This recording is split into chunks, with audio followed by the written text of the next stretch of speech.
Hello, everybody. Welcome. You found yourself in this wonderful area called the Conversation Cauldron. My name is Wendy Brown. I'm one of your teachers for the Sacred Wright School and the co-host here for the Conversation Cauldron. I have my lovely co-hosts, Marenthal and David, that are in here. And today, guys, we're so excited because we're giving you the opportunity to meet some beautiful people. And today we're going to talk about our true spiritual path. So without further ado, we're going to give it over to our co-host, Miss Marenthal, who's going to introduce our lovely guest to you. Hi, everyone. Welcome. The first guest that I'm going to introduce is Emily Rose. Emily considers herself to be a spiritual explorer and philosopher, and it's her passion to inspire introspection. She provides weekly collective readings on her YouTube channel, as well as personal readings and tarot mentorship.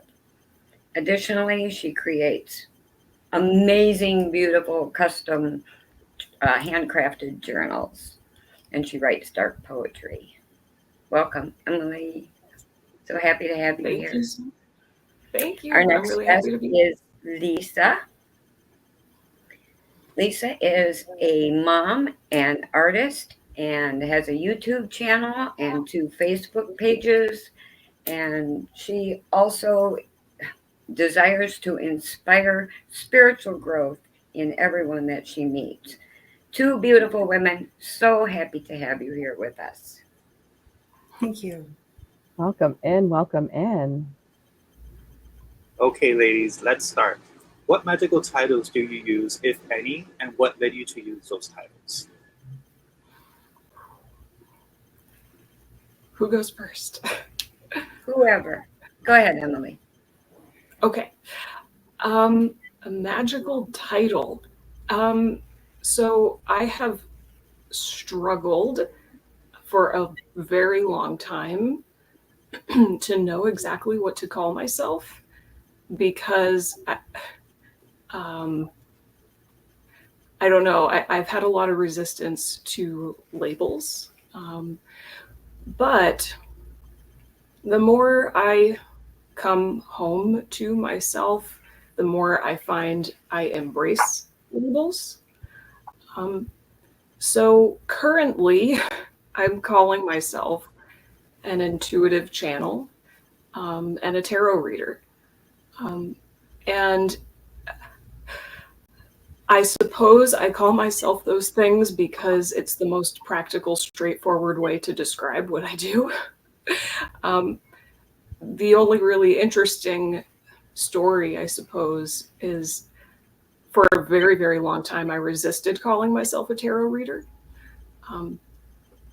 because I was really, really terrified of the projections that people would project onto me. There's a lot of stereotypes and assumptions that go with that. And so I would kind of tiptoe around calling myself a tarot reader for a very long time. And I would say like tarot practitioner or just intuitive guide, just to kind of, deflect. And eventually, after a lot of inner work, I'm now at the point that I wholeheartedly embrace the title of tarot reader. And I think because my energy is all behind it now, when I tell people that, whether it's somebody on the street or my doctor or whoever, the reaction is always like, oh, that's so cool. I've never gotten a negative reaction. But I think it's because I did the inner work to be aligned with that title. So anyway, that's what I call myself. It's very practical. And I have direct. the same issue with labels, so I get it. I absolutely get it. Yeah, it's hard. Go ahead. Oh no, I was just going to say it's hard because it's such a. I mean, when you're trying to describe, it's almost like, well, you are your path, right? Like you are your spiritual path. So when somebody says, "How do you?" It's like you're asking me to put a human being that is me into a single term. I can't do that, but for practical purposes, you kind of have to. So I've just kind of resorted to being practical. I love that. Oh, whoops. Sorry, people. Yeah, for me, I totally resonate with that, Emily. Even for this program here, Meredith, she asked me, what would you describe yourself as? What do you do? And I'm like, right now I'm an artist. I do watercolor art. I just finished designing my first tarot card deck. I call myself Jane of many, but master of none. I do Akashic readings, and I also do artwork to accompany those readings. I do energy work. I am a master Reiki. Oh wow, the list goes on. So yeah, to say one label, I don't have it. I am me. And there's no one thing that adds me. So putting a label, talk to me tomorrow and I might have something different. I resonated with that so much because, yeah, sometimes it's very hard, right? And what we're feeling today in a month or two, we're just feeling something different. So it's perfectly understandable that we don't want to just fit into a little tiny box. We want to be able to explore different alternatives, right? So I myself like to use the term that at times I'm a spiritual explorer. I'm just trying to take it all in and see what else calls to me. And I might be on one path now, but I'm already kind of like working on what else am I going to learn into or lean into in the future and what other avenues I want to explore. So that resonates a lot with me. Yeah, I agree. Can you guys hear me? Just doing a little bit of a test. Perfect. I resonate so much with both what everybody is saying because there is a serious oppression when it comes to the original witch wound or the concept of anybody that is in magic. So it's hard because I sometimes feel like even in this type of work, we have to come up with these labels so that we feel it's like digestible portions for society. And in a lot of times we end up losing, a lot of ourselves and losing kind of what we really started off with. So I'm glad that, you ladies have decided to really dig down deep. And once you kind of come into that energy space and sacredness of the things you're working on, I feel like people are a lot more curious and honor where you guys are and the things that you guys have actually done, to be in a great space to help people, so I'm surprised more and more because I've done this thing too, right? We come up with these labels like, does practitioner sound better than witch? Does intuitive sound better than channeler? We give these digestible portions to society when, unfortunately, when we do that, we really dull down. Like, yeah, you might be a channeling witch. Like, that's great. And someone is going to honor and love that. So I agree. I like that you both have found what really works for really honoring the titles that you guys, use. Well, and a lot of times those labels put us in that box. I started using wise woman because it encompasses so many different things. Am I a witch? Yes, but I'm so much more than that. I have druid and shaman and psychopomp and all these other things that go into that. How do you define that? So I just started using wise woman because it takes care of everything. Yeah. Still a title though. Yes. A label. Yes. Well, can I just interject with one thing really quickly? Yes. Okay. It is also interesting, or for me, it brings up this interesting, probably totally other conversation to have at another time, but as spiritual people, we're so acutely aware of, let's just say, non-physical. Like that is what it is to be spiritual, I think, in general. And so we're kind of working under the belief that the physical is mundane, not as spiritual as non-physical. So maybe another facet of this also is like, by working with the resistance that we have to labels on some level, we may be working with our resistance to accepting that the physical is the ultimate spiritual, if that makes sense. Yep. So it is hard to put yourself in a box through words, but at the same time, it's also like, if you can find, like Marin, you used wise woman, if you can find a term that works for you, it's also, I don't know, it can be healing. It can be very healing because it is, let's say, like a celebration of the physical and the mundane to find a term that works for you. I don't know. That's what it brings up for me. There's a lot of resistance to the physical as spiritual people. Yeah. So. And you said something there, being in the physical. We have to be here in the physical. As much as we want to live in the spiritual realm and develop those abilities and do all those things, we are here in these vessels in the physical. And so we have to be here and communicate and deal with all the things. So you kind of have to have a way to relate that to other people. Yeah, 100%.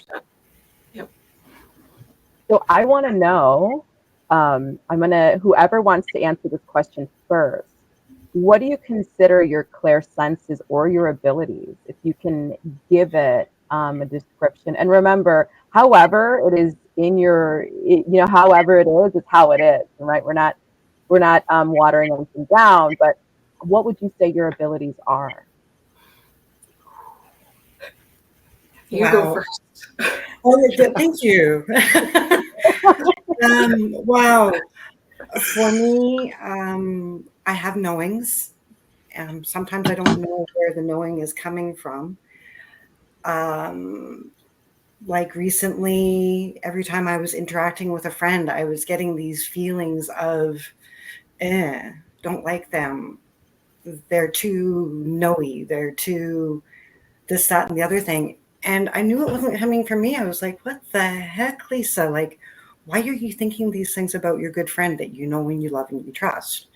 And then it finally dawned on me that, oh, no, I'm picking up on something that's being directed to them.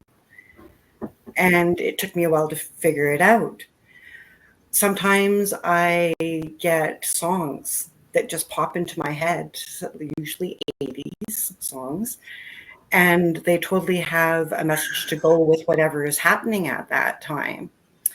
There have been times I'm speaking with people, giving a reading, and next thing I know, out my window, I see a bird doing something in particular.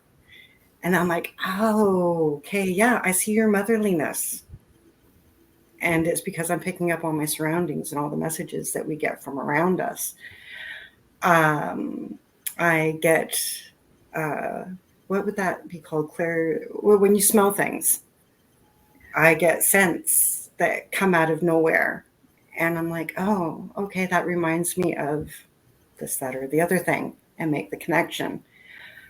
And I have heard actual voices where you hear the person's voice right in your ear. Other times it is just, like I said, that knowing, that feeling of them talking to you and giving you messages. And I think I about covered it.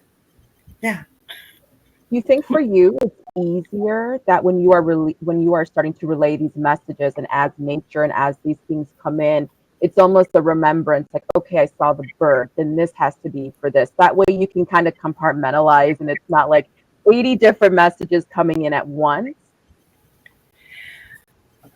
Well, it's coming back to the physical. Like, we are spiritual beings having this physical experience. And I am one of those people that I truly believe that we all see something completely different. And what we all see is meant for us to see and is messages to us. I'm deeply a believer that if an animal crosses your path, that animal has a message for you. Or that songs, here to go back to that, suddenly popping into your head, there's something in that for you. So I hope that answers what you're asking. No, absolutely. Yeah, exactly what we're talking about here is everybody has different abilities, and no one is going to be the same. So you had Claire's audience, Claire voyance, and Claire salience. Thank you, Louis.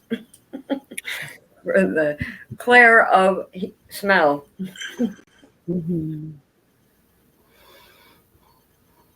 Okay, my turn. Okay, very similar. It's just kind of speckled all over the place. Like, information just comes in, whether I'm hearing a voice or I'm getting an image or whatever. My first experience with having some kind of intuitive abilities, I guess, would be through dreams. I have had like indescribably vivid and complex dreams my entire life. I dream every night of my life, and I remember them all. So my dream life is like as intense and meaningful to me as this. Very symbolic dreams, premonition dreams for sure. And then I started to see orbs when I was like 11 or 12 with my physical eyes, not in my mind's eye, but literally out there, right there. And that really kind of opened me up to consider the fact that what I'm feeling intuitively is real, like that something else exists. But yeah, I've had the voice right in my ear. I feel like feeling is clairsentience is probably my main one, the most reliable sense for me. I feel things in my gut, either like a literal physical tightening or opening in my gut. That's pretty reliable. And then I'm not really sure what I would call this. But it is an ability. Maybe it's clair, whatever it is when you just know things. I can't recall what that is, but I am really designed, I would say. I don't know if any of you have ever heard of human design. Oh yeah. Okay. So in human design, if you don't know, it's totally fine. You can just go down that rabbit hole later. It's amazing. But in human design, I am a projector. So I'm really designed to be like one-on-one with people, to go like real deep one-on-one with people. And I found that when I'm really present with another person and we're in the flow, thank you, claircognizance, yes. When we're in the flow, there are these moments where I will just speak spontaneously. And it's like the words are out of my mouth before I've thought them. And sometimes it happens so fast that I'll say something and then my conscious mind is like, oh, you shouldn't have said that. Like, what? No.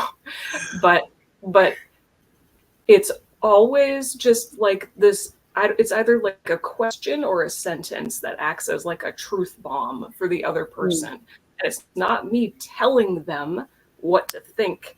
It's like this I don't know. It's a sentence or a question that just totally alters the way that they're thinking about something. And it creates this Mm-hmm. kind of pattern disruption in their way of Mm-hmm. thinking. And they'll just kind of stop and be like, oh, I'm going to have to think about that. I don't know. I never thought about it in that way. And that's something that I can't control or prepare for. It has to be completely spontaneous with like no thought involved whatsoever. But the more that I accept myself and just trust myself, the more I allow myself to just speak spontaneously, especially on my YouTube channel where I'm giving the readings. That has been like one of the biggest hurdles for me, is to just trust. If I don't plan and I'm just in the moment, it'll be the best. So that's a kind of knowing, but a knowing that goes beyond the mind. I don't really know how to describe it. It's interesting because Yeah, I've noticed. sorry, if That, I could just oh no, jump go in. ahead.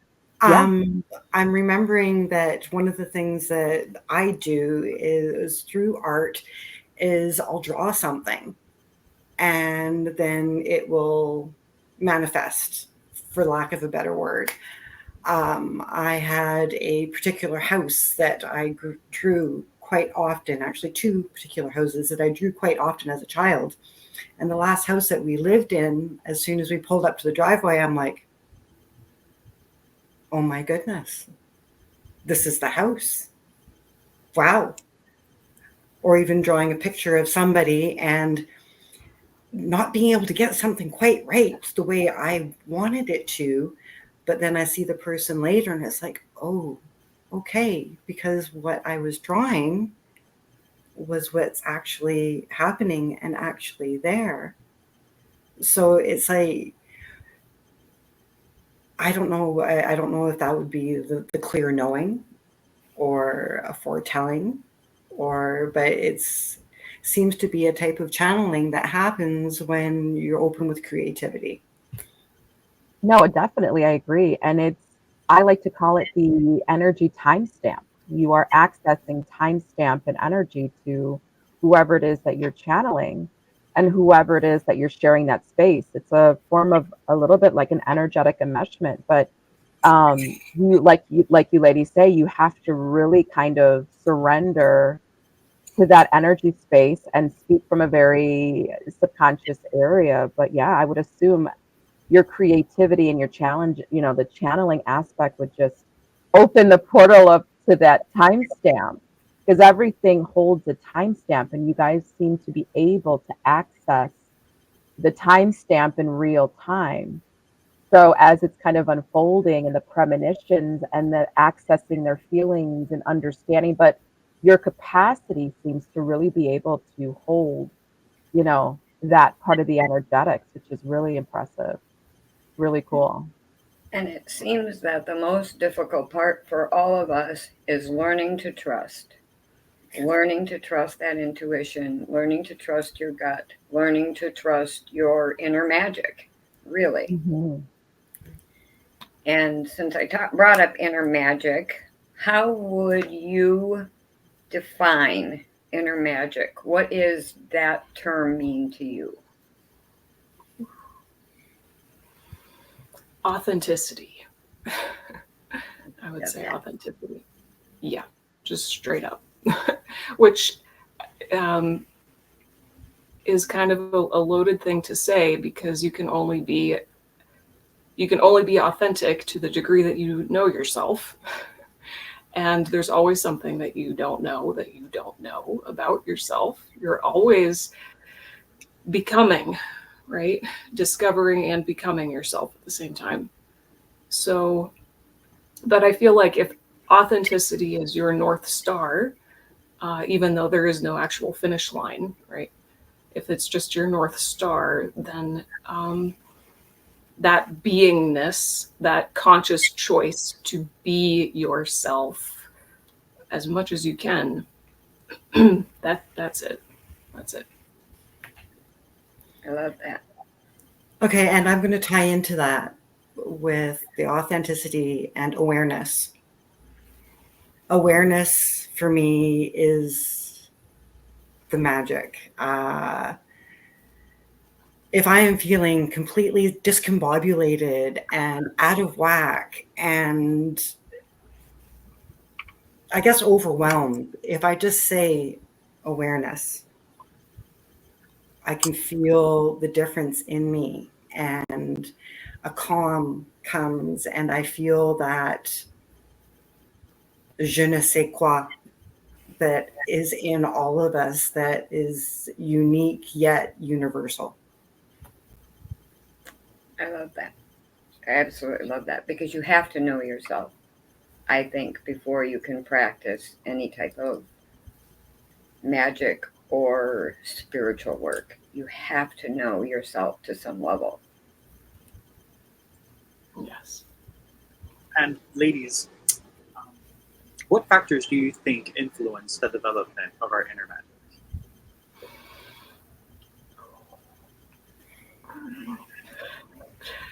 Oh, trauma? That's a real. That's a big one. Real. Because, well, okay, so this message just came through in one of the readings that I was giving. I think it was a collective reading for Leo. I can't quite remember, but it's pertinent. It's one thing if you, okay, so it's like we're all born, in theory, we're born clean slates, except for past life stuff, but just for the purpose of this conversation, we're born clean slates and we don't have the trauma. We're just blobs of authenticity, right? We cry when we need to cry, right? But then you get conditioned out of that degree of authenticity. You get socialized and conditioned, and there's trauma, and you start to suppress yourself in different ways, and you shadows and whatever.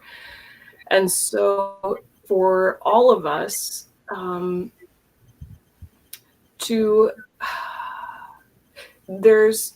there's a difference between just being authentic like a child and choosing with your free will.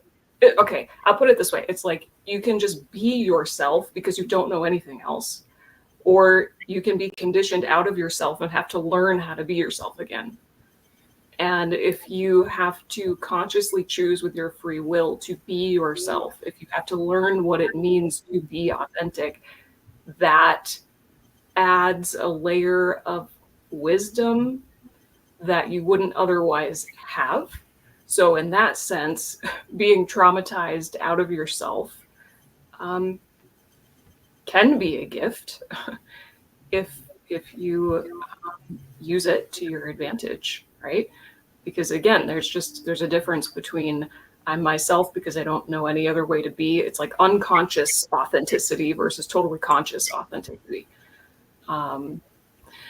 So yeah, I guess that's like the first thing that comes up for me. If for me, inner magic is authenticity, then one of the biggest contributing factors to that is being conditioned out of it so that you can learn to choose yourself, right? Yeah. Mm-hmm. Yeah, I was going to say life. Yeah. And trauma is connected with it. And when you go through trauma, you learn your resilience, you learn your values more deeply. I beg to differ about not coming in with any programming because we're in our mother's womb. And things that are happening to her and her environment is being programmed into us at the same time. Yep. And two, when the eggs that are in our mom form were in our grandmothers. Mm-hmm. So we also get the programming from what our grandmother is going through. And this is also tied into some of this generational trauma stuff. But going through life and through trauma, like I said, you learn your resiliency. You learn your deep values, your powers, getting through it, knowing your strengths on what got you through that, finding tools to help you get you through that. And some of these tools that you gain, you end up discarding because they don't resonate with you. And then other tools that you gain, like a belief in energy and the power of love, for example, is something you carry on with you because it continues to resonate with you as being truth. Mm. Yep, 100%. Yeah, I totally agree with you about coming in with ancestral stuff. That's something that I didn't really even fully start to realize until I started to get older, I guess. And the older I get, the more I'm like, oh, that's my mom. Like, even just watching myself on the readings I record for YouTube, because otherwise I would never look at myself other than for 2 seconds in the mirror in the morning. But now, because of my YouTube channel, I'm watching myself all the time. And like all of these little micro expressions and like ways of speaking, I'm just like, oh my God, that's my mom or whoever, you know. But it goes so far beyond that, you know. You just don't realize, I think, until you get older, just how much like your parents or your family you are in profound ways, good and bad, all of it. Yeah. So we're totally not a clean slate, 100% for sure. Well, and I think our magic can be passed down as well. And some of those abilities are woven in from our ancestors that we may not even have a clue who they are or where they come from. And those abilities are just innate and sleeping in us. And one day you started seeing orbs, Emily, or, you know, one day we just realize, hey, here's this ability. Is it something we've developed? Is it something we were born with? Is it something passed down from generation to generation? So, interesting concept. Mm-hmm. Think about. Yeah. Yeah, that inherited awareness is really interesting when we start to think about some of the traits that, you know, maybe have not been so in your face, and they're maybe a little bit more subtle. It even goes to little ways that you might experience, you know, that maybe I found it interesting that we can experience this like inherited way we deal with things just from watching our parents or watching whoever is really around us. And then from there, it's like our brain kind of creates this imagery of what we feel is comfortable. And as we get older, we're like, well, wait, wait a second there. You know, we're going to have to figure that out. But that's the whole like hyper awareness thing that's interesting as we start to kind of learn.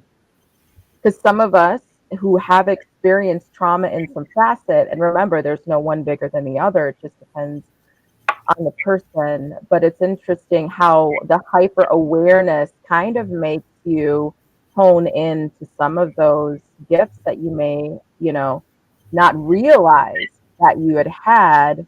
And as you get older, you're like, oh, okay, I'm going to have to really start to declutter and take away some of this programming of just hyper awareness, you know. So it is interesting with the lineage, you know, of the experiences that we get desensitized to, you know, and that even goes for great things, you know what I mean? Being in loving families and experiencing beautiful things, all those hyper awareness to love and be loved and are all great. But it's interesting with the lineage and the ancestry of like being in your mother's womb and her eggs from her mother and past lives that maybe bleed into the whole thing is really cool. Well, even arachnophobia. For many people, the fear of spiders is unexplainable. They've never had a bad experience with spiders. Mm-hmm. But in past, if you went to the outhouse and went to the bathroom, there's spiders hiding in there because it's warm and there's nutrients. If you got bit by a spider, it could cause a severe infection. Yeah. So there was a genuine base for having the arachnophobia, but it's not from us, from here, from now. Yeah. Yeah. All imprints of things. Yeah. Exactly. Excellent point. And a lot of fears are probably based on that. You know, a lot of our fears, if you think about them, if you haven't had that personal experience with whatever it is, whether it be snake or heights or, you know, whatever it is, could come in from past lives or ancestral issues and traumas, and it's just fascinating to go down that, as Emily called it, to go down that rabbit hole. There's so much. Yeah. So I was wondering, any of you, whoever wants to, can any of you share your personal experiences or any examples that you guys have that can like illustrate the concept of what you do and how you explore what you consider your inner spiritual self? If someone were to come up to you and say, okay, I need an idea, or you have somebody who's novice and they're really, wanting to understand what would be some things that, like, from your own work and your own teaching, that you kind of give examples to, especially when it comes to, exploring the concept and experiencing the concept of your true spiritual side. Follow your interests. I think that would be it, is what interests you is unique to you. What you like and enjoy, your neighbor isn't going to like and enjoy. I work with rock and crystal energy, and I have always had this fascination with rocks. Even when I was young, my mom had given me a story about tiger's eye and how tiger's eye is enjoyed by those who travel, and it's a protector of travelers. And I remember grabbing a piece of granite, a regular piece of white granite, and I showed Mom and I said, well, what does this one mean? And she's like, oh, that's just a rock. And I'm like, well, how can one rock mean so much and this one means nothing? I'm happy to report that Mom was wrong.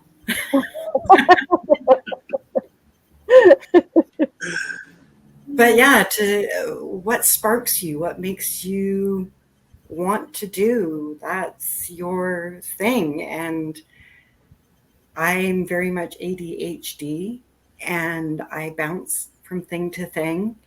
And at one time I was really down on myself about this because, well, Lisa, you haven't perfected anything. You're just doing all these different things. But doing all these different things, I need to remind myself that doing all these different things actually comes together and it creates what I do. And it's beautiful. And it not looking like somebody else's is the gift.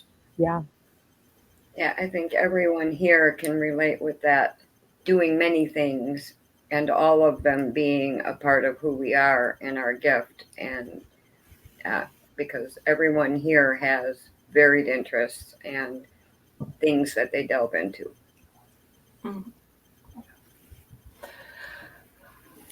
Would you mind reiterating the question or repeating the question?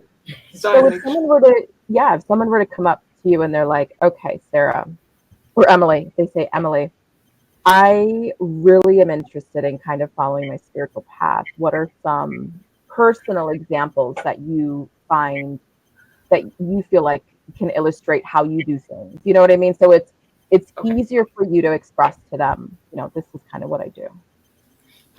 Okay. Well, my gut level reaction to somebody saying that to me is to want to ask them why. What is it about following a spiritual path? Like, how would you define that? And what about it is interesting to you? So I kind of, my initial reaction is always to kind of respond with a question that makes people think more deeply about themselves and what they're doing. And that is probably a really good example, actually, of my practice, is asking the best questions I possibly can.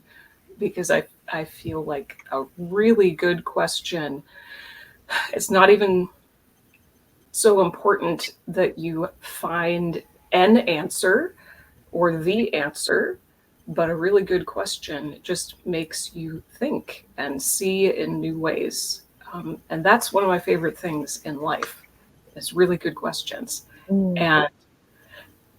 And so introspection is probably my like a key core part of my spiritual path, introspection.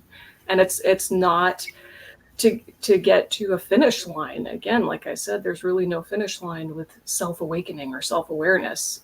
Sure. Yeah. I do it because it is an infinite process that will never end, and it brings me joy. So always question everything.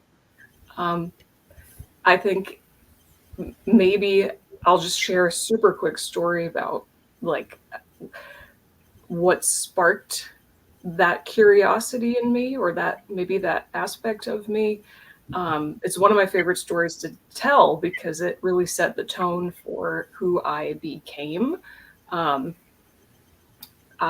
parents took me to church every Sunday for the first like 10 years or so of my life. We were going to church. And then when I hit middle school, we just stopped cold turkey.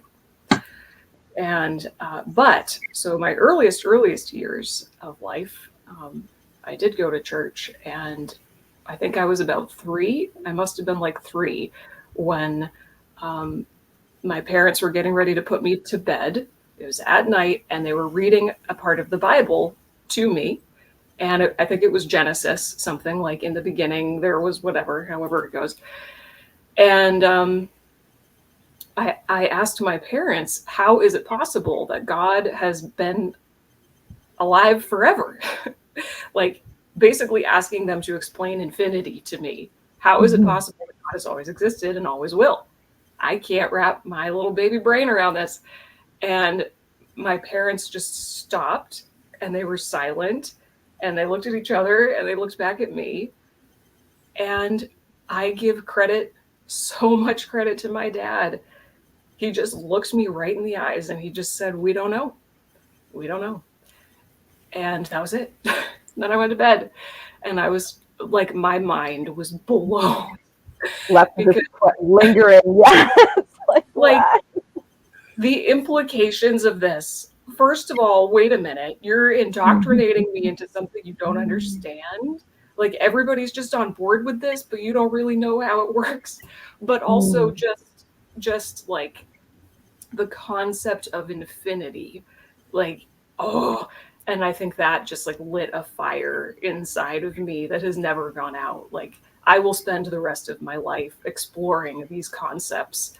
And it's not because I want to get to an answer. It's because I just love exploring these concepts. So yeah, a good question is the best thing ever. Yeah. Question. Yeah. Anyway. I agree, except I want the answers. I want to know how it all works. I have to know it all. How does this work? All the divine mystery. Well, and my curiosity was piqued when I was young too. I was raised Roman Catholic, and seeing soothsayers and seers, etc., was considered against the doctrine. But yet my mom had psychic dreams and impressions, and I got to see this in her. And I know that my mom was a beautiful, wonderful woman, and caring, and I idolized her. Anyway, seeing her do this piqued that in me, and it was actually something that I wished for. I found it fascinating how people can just know, and learning and seeing how people just know.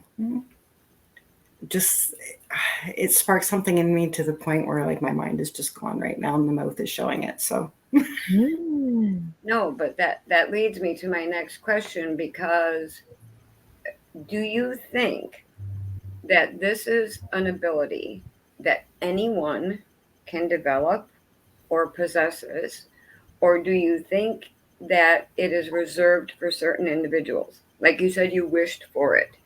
Do you believe that's why you have it? Because you wished for it? Was it inherited because your mother had it? How do you feel about how this comes to us, and can anyone have it? I'd say yes to all of the above. Seeing it in my mom gave me the, oh, I'm related to her and she does this, so that's probably in me. Wishing for it, wishes, I find quite often aren't passive. Like we wish for something, and if we truly wish for it, we strive for it. So not only did I wish for it, I seeked it. And I do believe that, yeah, everybody has the ability to do these things. Having exploring the tools is and gaining different tools and finding out what makes you spark, what makes you go, yeah, I like this, is your thing. You might not have been born with the ability to tap into it right away, but you can definitely learn and practice how to learn and tap into these things. And then it become a muscle memory. Like it just automatically happens. Oh yeah, I hope that answers. Yeah, I agree. I think everyone has their own unique like recipe of abilities that is just totally their own, and they are probably largely inherited. A lot of people have abilities and they don't know that's what it is, because it doesn't necessarily manifest as, you know, something as blatant as seeing ghosts or whatever. I think if you just follow your joy wherever it leads you, and have that North Star of authenticity, then you're going to find out what your gifts are one way or another. Because they're just there. They're just part of you. And they will be activated potentially at different points of your life. I didn't realize until much later, for example, I used to be, I think, Marin, you know this, but I used to be an Irish dancer for like a decade. Irish dancing specifically was my everything. Like, obsession is not, it was a spiritual experience. Like every single time I danced, which was every day of my life, it felt like almost like I was merging with something bigger than myself. And I didn't realize until much later, and I put the puzzle pieces together, that every single time I danced, I was channeling. You know, like the number one comment, because I was competitive, all of the judges gave me from day one is perfect rhythm and timing. Perfect rhythm and timing. I did not need to learn how to have rhythm and timing. I had to learn how to like have good arches and turn my feet out and all the technical stuff, but like rhythm and timing was innate. And it was because I was channeling the music. It was like I would allow the music to move me rather than trying to move to it. And I did that without thinking. I did that without realizing it. There were times that I would finish dancing and my whole body was just like drenched in sweat, and yet my legs were covered in goosebumps. It was a spiritual experience. So that's a gift. I was channeling and I didn't know it. So the gifts can show up in different ways, different times, but it's all spiritual. It's all spiritual. Everything is spiritual to me. So, yeah. There. And do you think we can cultivate those? And yes, I remember you talking about your Irish dancing. I'd love to see that sometime. Oh God. If you care to share. It's been a long time. But do you think that's something we can cultivate? That we can take those gifts and expand them or add new ones? or are our gifts what we have, and we can just maybe make those better? So one of my favorite quotes, I think it's on my website now. And the end of all our exploring will be to arrive where we started and know the place for the first time. And I kind of feel like it's that. Like my answer would be that. Well, I can only speak from my own experience, which is the gifts that I have are things I was born with and or became apparent to me at different stages of life. The expanding of them, honing of them, or cultivating them, so to speak, for me, that has been all about making it a conscious process and bringing in that element of trust that we were talking about before. So like giving readings on my YouTube channel is probably the best example that I can give, because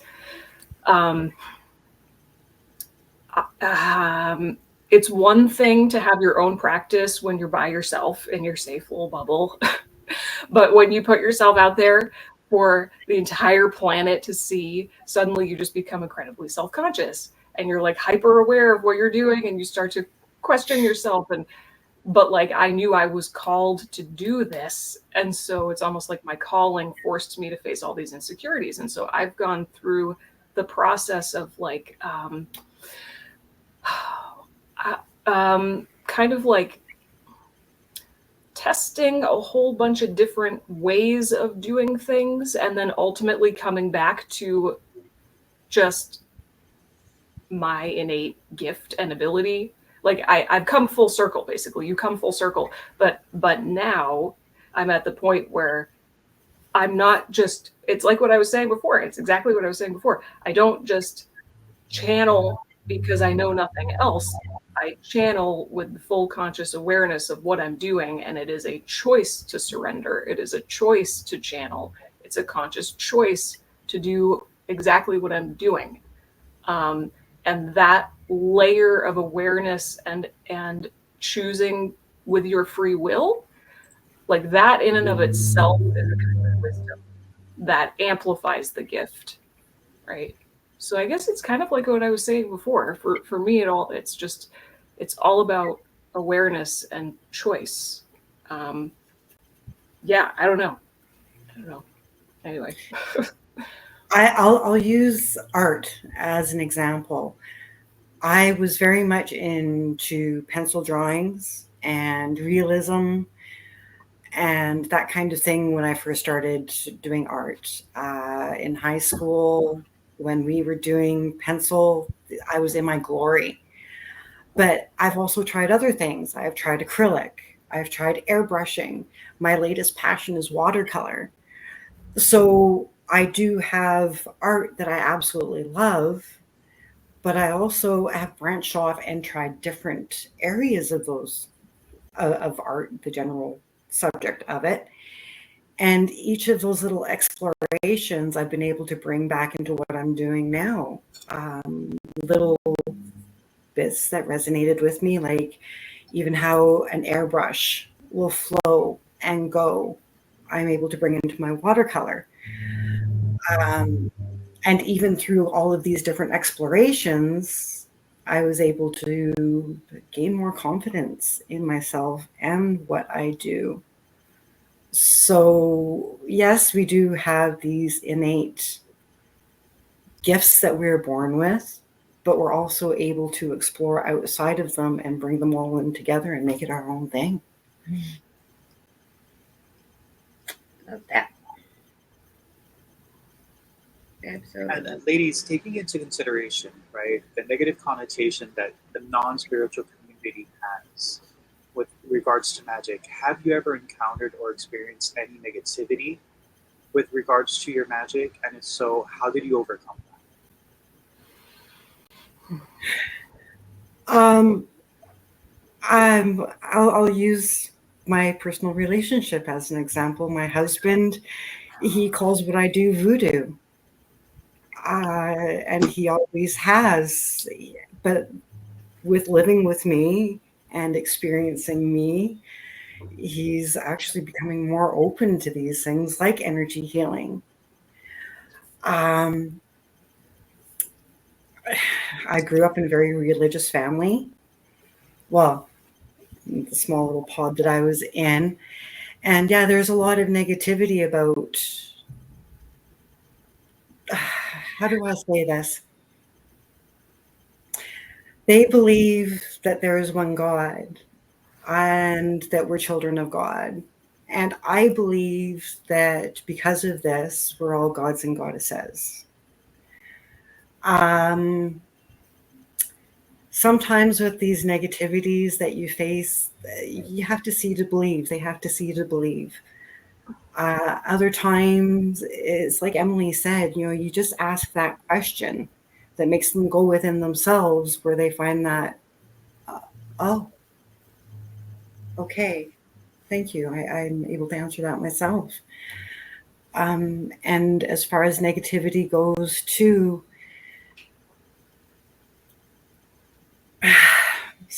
for lack of a better, F the haters. You are, you're genuine, that you're not a charlatan. Embrace it, and you'll find your tribe.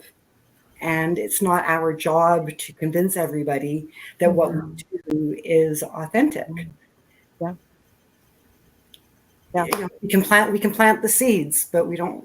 It's up to them to tend that garden. Agree. Yeah. So I've never actually experienced any direct negativity in my real life, other than just some people clearly not being interested in the same things that I am. But I've never had anybody directly attack me or make fun of me or anything like that in real life. So I guess I'm lucky in that sense. However, I actually just got monetized on YouTube last week, and so I've kind of reached that tipping point on YouTube where I'm getting like more and more and more and more attention.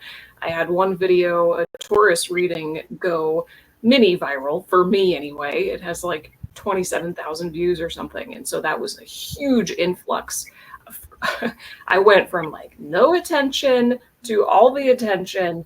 And it's just inevitable that when you get that many eyes on you, you're going to get trolls. You're going to get people who are just being dumb because they have nothing better to do or whatever. And I did. So I've started to get just here and there, just the occasional comment, just no big deal.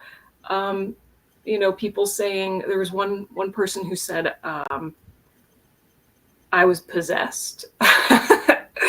Something about me being possessed, and like, I was, I don't even remember what he said. It was like, you guys would be safer playing with a Ouija board than picking up what she's putting down or something like that, which in retrospect is just hilarious. Random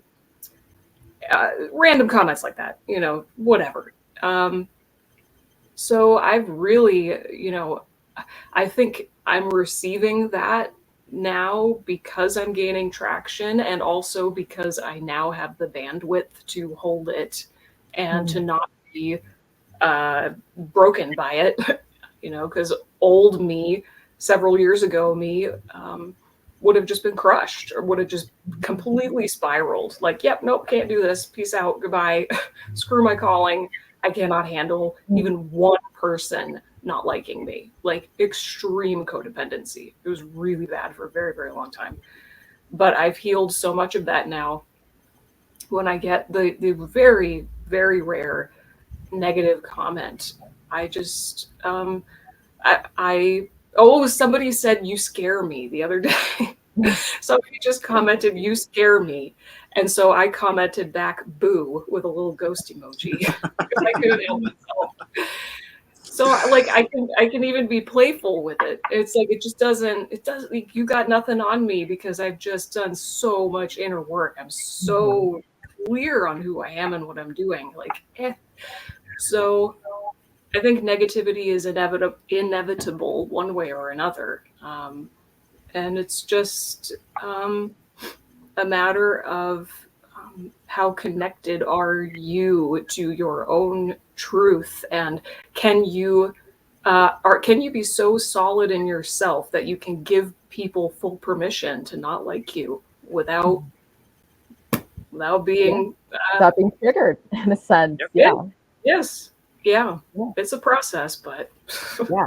And I have found that a lot of them that are so aggressively forward are more curious than they are. It's just like pre-programming, that they're more curious. And I think they're more afraid by their curiosity to really kind of understand what it is you do and understand how you do it, and if they can do it too. So it's hard because it is very triggering, but like you said, it's a capacity piece. I don't think any of us can really sustain. We can't be sustainable if the capacity that we hold is not, we haven't done that like inner work and that inner shadow work, especially because a lot of the information comes from people who they're curious. They want to know why you do it, how you do it, can they do it? You know what I mean? But then it comes from this ego perspective.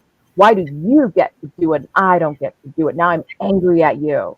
And then it becomes this like triggering thing. So it is like a evolving constant shadow work that has to kind of be done. So it's an interesting thing, but like you said, it kind of is inevitable. We just kind of know going into the work that we all do, that our capacity has to be somewhat sustainable for our own mental health, in a sense. Because man, they get real spicy. They do a lot of stuff. I once found a viral video about myself. So I just was like, geez. Wow. And I got the same possession thing too. Like I was possessed, and I was claiming souls and stuff. And I was like, wow, I'm so busy. Possession work is I'm really busy snatching these souls up, but it's interesting. Sometimes I think when we scare people, that's how we know we're on the right path. But I also love what Lisa said about it's not our job to convince anyone that what we're doing is okay, that we're not evil, or whatever words and definitions they want to put on it. It's not our job to appease them or convince them that we're okay. But like Emily said, you have to get to that shadow work that you've done and that inner work so that you can accept that and be able to say, yep, you're not my problem. Your belief system is not my problem. And not take it personally. And that's hard unless you've done that work. One of the most powerful moments of my life ever was actually when it was either right before I started my YouTube channel or right after, which was just this last October, so not that long ago. And like I knew in my heart, this is it. This is what I want to do. This is what I'm called to do. And so I started to take the steps towards making it a reality. And I ended up having what I would call one of the most intense, like 48-hour tower card moments of my life. And it was the realization that in order for me to do this work publicly, I have to face every single voice in my head that says it's bullshit. Yeah. Like, there's a part of me that's like, are for real? Like, is this real? Like, I maybe some part of me was kind of aware of that before, but not really. I never had to go into it because it was just my personal practice and, small time stuff. But now I'm going to go public. And the goal is to make my living doing this, to really be seen in a big way. Like, I can't do this unless I go into that part of me. And so I did, and I went all the way down that rabbit hole, all the way. And it was really challenging, but it was such a beautiful experience. And I came out the other side of that 48-hour tower guard moment, like ego death. I came out the other side of that so much more solid in the truth of me, what I'm doing, and exactly why I'm doing it. So I became like unshakable in this 48-hour compressed tower guard moment. And it was hard. It was really, really hard, but it was so worth it. So worth it. So now, anytime somebody, comes up, or if I ever come across someone externally who is questioning what I'm doing, it's like I've already done this. I've already questioned it, and so it doesn't trigger me. If I hadn't gone into the shadows, it would have. No imposter syndrome for Emily. No, my God, no. Like, oh, yeah. And I'm still working through that. I have my YouTube channel and I haven't posted in such a long time, but like I got messages from spirit from inside and coming from the outside. People need to hear what you have to say.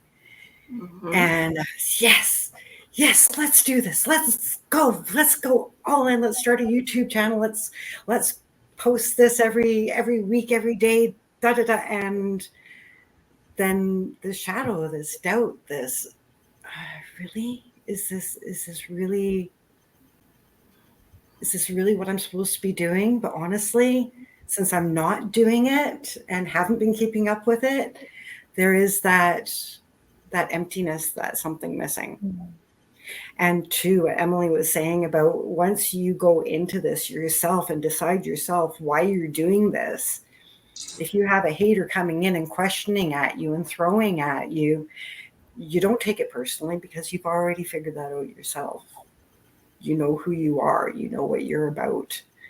And it's like having that protective, reflective sphere around you where that negativity that they throw at you just bounces back at them. And you don't take it in. You can see it, you can observe it, but you don't become it. Right. And it's a question too, is this what I'm supposed to be doing? Or am I good enough to do this? So there's that fine line too, where that imposter syndrome kicks in. And so then we start questioning whether or not it's our purpose, even though I think we probably wouldn't have gone down that path if it wasn't.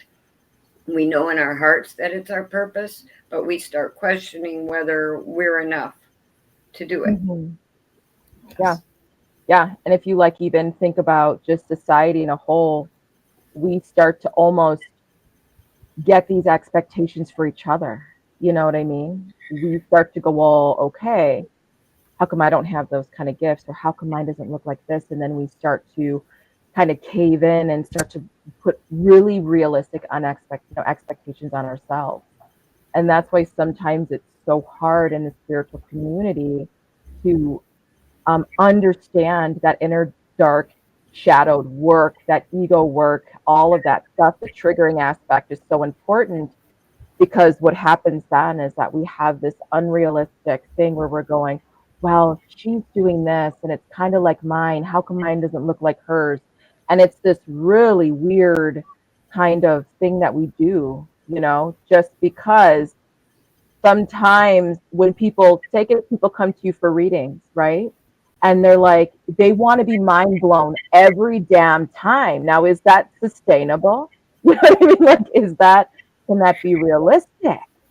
How do you guys deal with that when somebody is like, I want this grandiose, this blow my mind. I want to know all the things. You're a psychic, you're a channeler. How do you guys handle when there's this unrealistic expectation?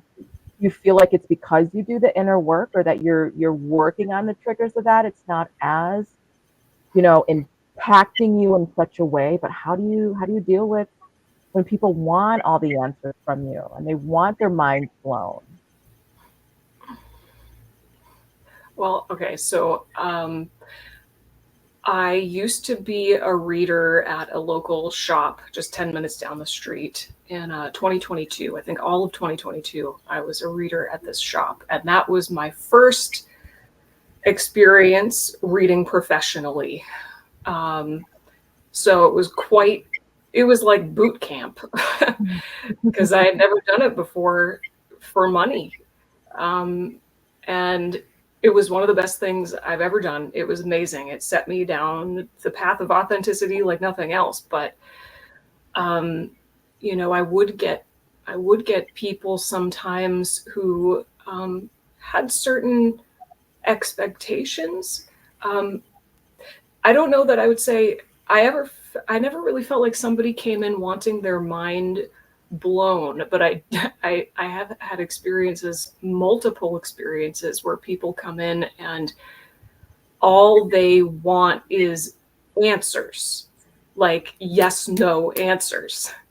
And I'm talking like, where did my evil stepsister hide the paperwork level? Like, you need to, or like, even, is my daughter like alive? I mean, like really intense questions like I was not comfortable answering.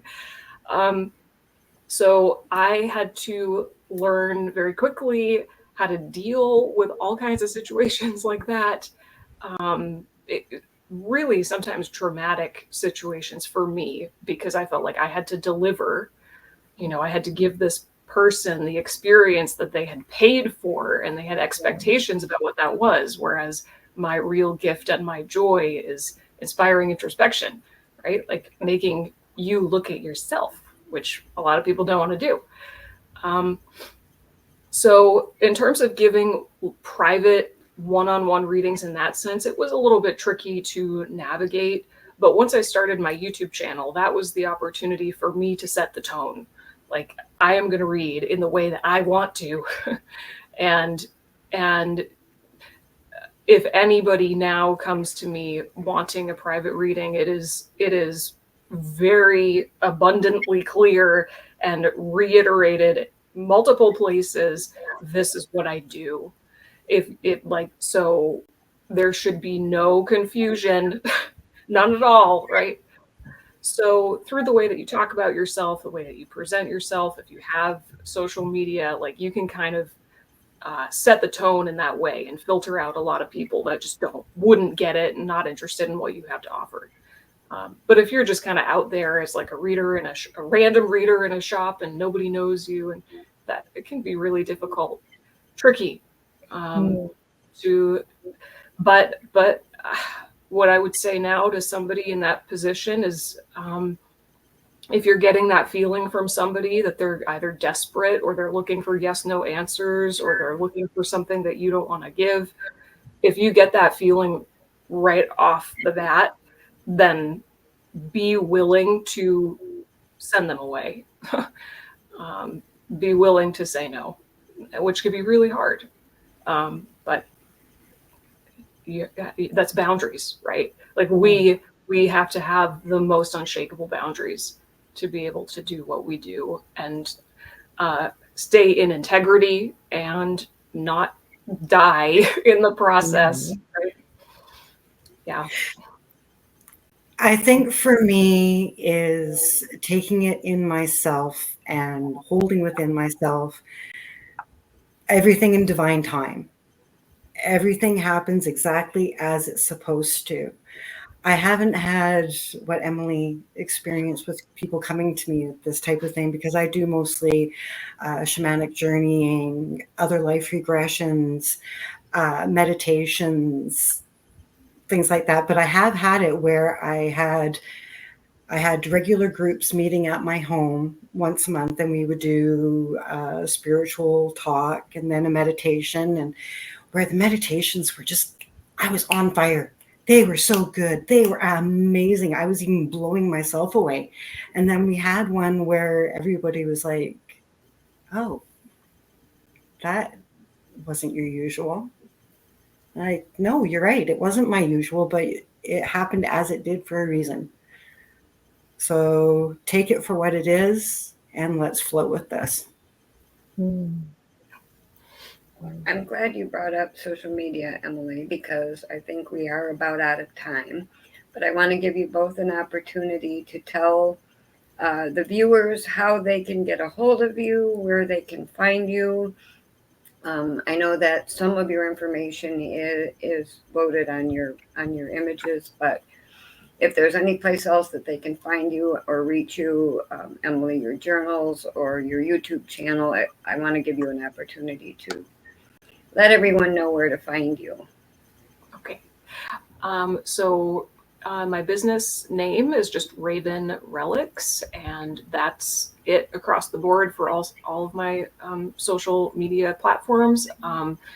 RavenRelics.com is my website, Raven_Relics on Instagram, and then Raven Relics Tarot is my YouTube channel.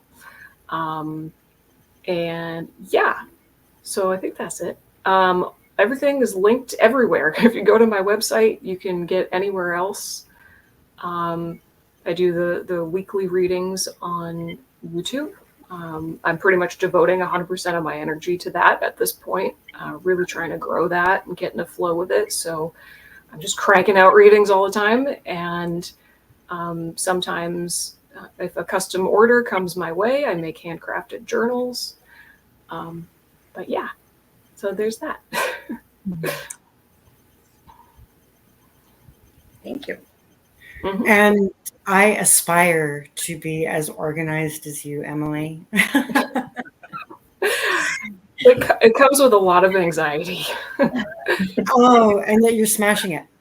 Good on you. You're smashing it. I have Dragons and Art Den that is on YouTube, and it's inspirational clips.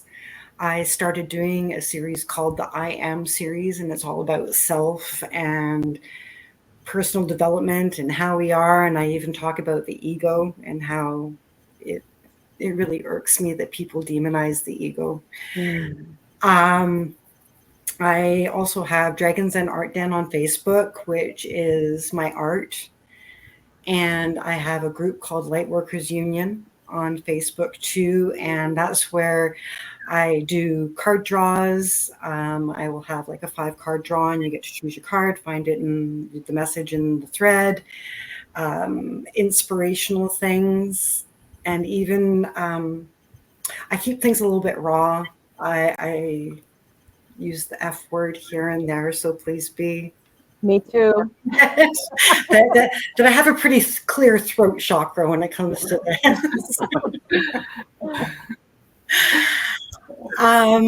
So yeah, that's where you can find me. If you want to email me, there's dragonsandartden@gmail.com. And because of this and this gathering here, thank you very much. I do aspire to start getting up on these things and keeping up on them a little bit more. Thank you for that. Well, thank you so much, ladies. This has been absolutely wonderful. We are so grateful, and I know the students and the people coming across are going to be so excited to be able to share in the opportunity to hear from you and learn about how you guys did what you do. And we just are so thankful that you allowed us to be in the space with you today. Thank you for the great conversation. It was wonderful. Thank you for the invitation. Thank you so much. Of course. David, did you want to say?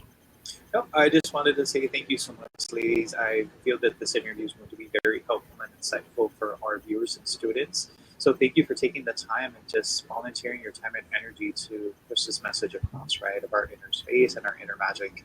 So thank you so much. Thank you. This is so fun. To those watching, thank you for joining us on the Conversation Cauldron. Until next time, we're stirring up magic.